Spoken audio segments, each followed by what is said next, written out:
အချိန်နဲ့နေ့လောက်ပဲကြည့်လို့ရတယ် traditional watch တွေနဲ့ fashion တွေအဆုံးပါတယ် smart watch တွေဆိုရင်ဘယ်ဟာပိုပြမဲ့မယ်လို့ထင်လဲညီမကတော့လုံးဝ traditional watch အမကတော့ရှီရိုးဆွဲလို့မြင်တယ်ဘာလို့ဆိုအမ smart watch ကိုပိုကြိုက်တယ်မို့ ရှီရိုးဆွဲလို့ပြောလို့မရဘူးလေအန်ဒိတ်ဆိုအရာတော့ပိုတန်မှုရှိရနော် ဟာ smart watch ကြီးကနိုင်နဲ့ဖုန်းပြောလို့လည်းရတယ် SMS ကတစ်ဆင့်လဲ notification တွေလည်း on လုပ်ရတယ် အဲ့ဒီဖုန်းလာတာတွေ note တွေကအာရုံနောက်တာပြီးတော့ traditional watch တွေကပွဲတွက်တဲ့ဆိုလို့ရှိရင်ပိုပြီးထည့်သွားတယ်လို့ကိုပေးရနော်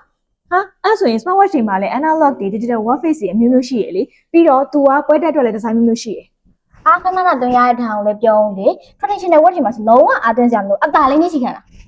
အားနဲ့များပုံမူတည်ပြီးတော့ battery နဲ့များပုံမူတည်ပြီးတော့တရက်နှစ်ရက်ကနေတစ်ပတ်လောက်ထိအသာလေးခံတယ်ပြီးတော့ရေဆိုးခံတယ်ချွေးဆိုးခံတယ်တချို့ဟာဆိုရင်စိတ်မှန်ခံသေးတာ ရေဆိုခံတာကတော့အထူးဆန်းမဟုတ်ဘူးနော် traditional watch တွေလည်းအဆိုခံတယ်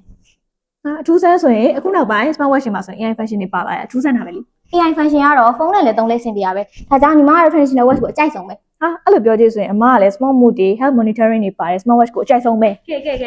တော်ပြီရက်ထိုင်နော်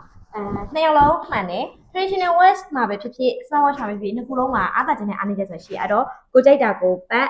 ဒါပေမဲ့ကွာလူတစ်ယောက်စီမှာတော့အနည်းဆုံးကတော့ site ဟမ်sorry ကွာ traditional watch တစ်လုံးနဲ့ smart watch တစ်လုံးကတော့ရှိတယ်နော်